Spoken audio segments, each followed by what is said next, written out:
What's next? Where do you go from here? Are the Capitol Police really happy with you now? Yeah, they're good friends. Good friends. Yeah, good. Invited to dinners and right. Well, leadership. They take me to the fancy places there in D.C. No, actually, that the irony is that because I've been very fair to the frontline officers in my writing for the last 2 years about them and my analysis of what they went through on January 6th, because they got the crap beat out of them by a lot of people, and I saw when I was there, I saw genuine fear in their eyes, and I believe, and they do themselves to a man, that they were set up that day, and so I agree with them, and they were set up by their own leadership, and so much of my investigations have focused on that, and then of course that was all related to January 6th, and then all of a sudden, once you get into that and you start identifying the fact that this wasn't the product of just pure bureaucratic incompetence, that in fact there was malice aforethought, and there was withholding of intelligence and corruption. And so we start seeing the corruption at the top. So then you start having whistleblowers and sources and unnamed sources, both former Capitol Police and current employees at the Capitol Police, that start reaching out to me. And you start learning things, and that's where this story came from, which is not a January 6th related story, but it's about the actual corruption and how the corruptible make their way to the top at the Capitol Police. Wow. Jeez. Tell us about John Erickson. He is, a tragic figure. Let's just call it that. He obviously had some alcohol problems while he was on a dignitary protection detail for then Speaker Gingrich back in '97. He was in San Antonio preparing the security, doing the security work in advance of an event that Gingrich was going to be speaking at. And the San Antonio police found him slumped over at 3:30 in the morning in the front of his car, completely passed out, way over the limit in terms of intoxication, and then he refused a breathalyzer, and obviously they arrested him, and then he was released hours later, came home, got a slap on the wrist, and then 5 years later he was driving his own car up in Maryland, again intoxicated, and slams into the back of a Maryland State Trooper's car, injuring the Maryland State Trooper. Now, you would think that those kind of things would inhibit you from eventually becoming a deputy chief at the department. But it wasn't just that, because then, fast forward another 10 years later, and he becomes involved in a payroll overtime scheme where they were falsifying their overtime records. And is that a problem? Well, it should have been. It should have been. Should be. In fact, everything that he did related to that is what they call at the Capitol Police a terminable offense.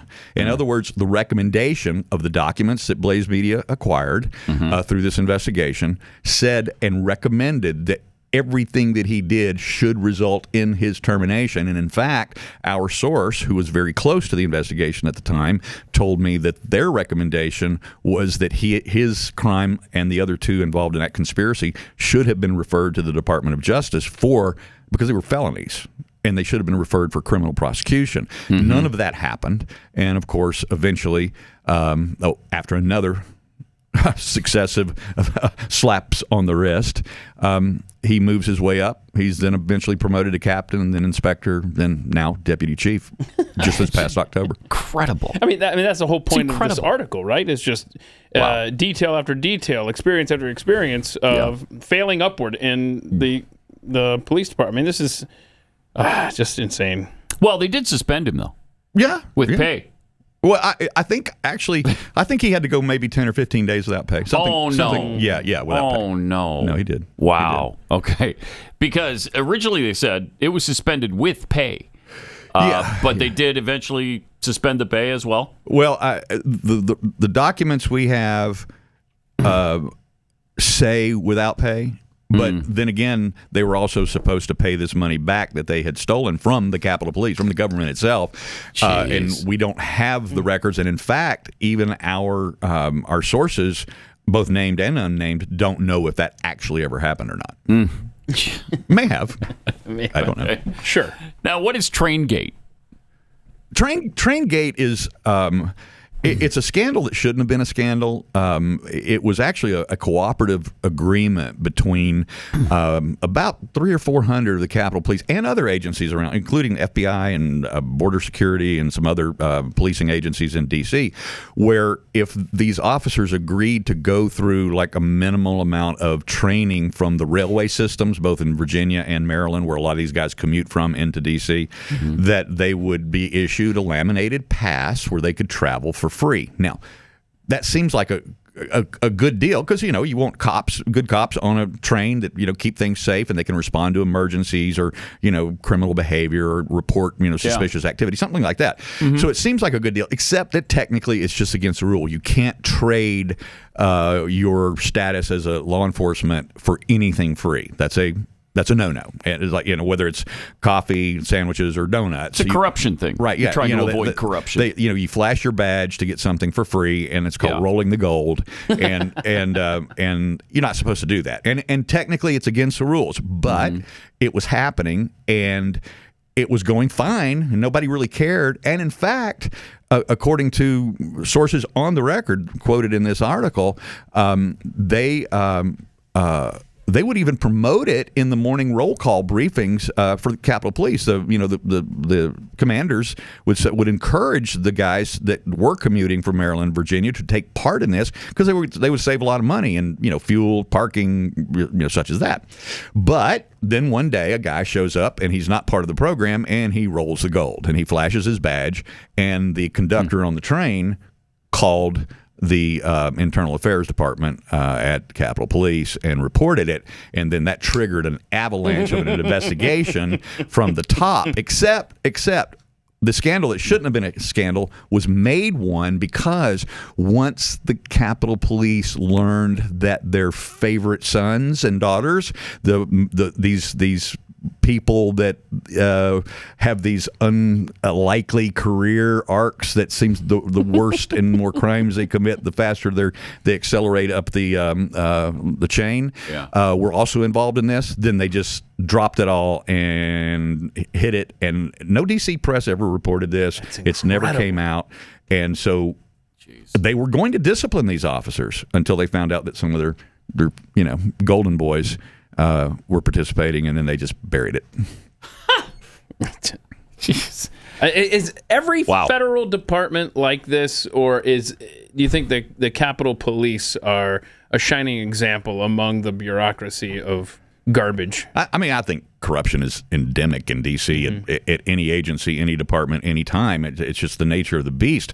It seems to be really a problem at Capitol Police because they are the security guards of the most corrupt people in the country, Congress, and especially if they're on what we call the dignitary protection detail. They know everything. I mean, they know everything about the private lives of these Congress members. They know who they're sleeping with. They know, as I said in the article, where the bodies are buried and who buried them. And they know this. And it gives them an inordinate amount of power.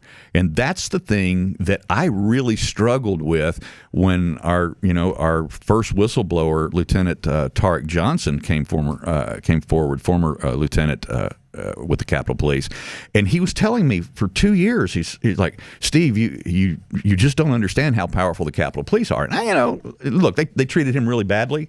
I mean, really badly. And I knew he had some personal feelings going on there, but I thought, okay, he's a little hyperbolic about this. And the deeper I got into this thing, I started realizing, holy crap, he's right. And he's absolutely correct in that these guys have this inordinate amount of control because they have enough power. And I say this without shame. They have enough power to affect close legislation. They have enough power to seat and unseat people from power if they decide. And think about how razor thin the GOP's majority is right now in the House. And if they don't want something passed, themselves, even though they're supposed to be a non-political organization.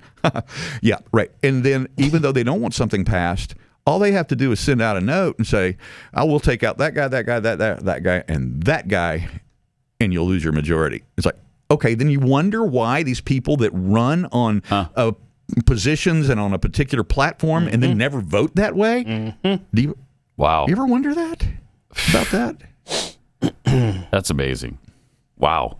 What is what are they saying about you behind the scenes? What is the scuttlebutt about Steve Baker now? Well, we do have sources. We have sources within the Capitol Police and at the DOJ. The most significant thing that we've learned from sources in just the last 2 weeks have been the discussions about me related to my my own arrest and my own charges. Capitol Police are livid that I did not get charged with a felony.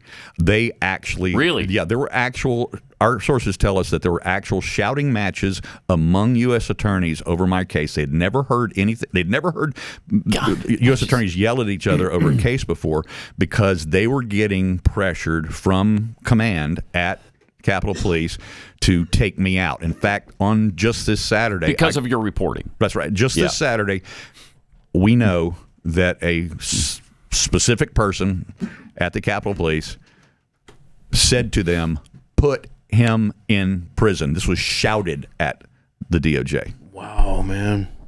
So is the reporting you're doing, do you think, is it making it more or less likely that something bad, that there's going to be a bad outcome for you at the end of this? I did not commit suicide. Right. I was and not. You're not planning to? Not planning on being Arkansided or Clintonized or Epsteined. Either, to pick your metaphor there. But the point being is that it's going to be interesting the next time I go to D.C., which I will be there in a couple of weeks for a series of meetings, and it will. I'm just interested to know how I'm going to feel this time.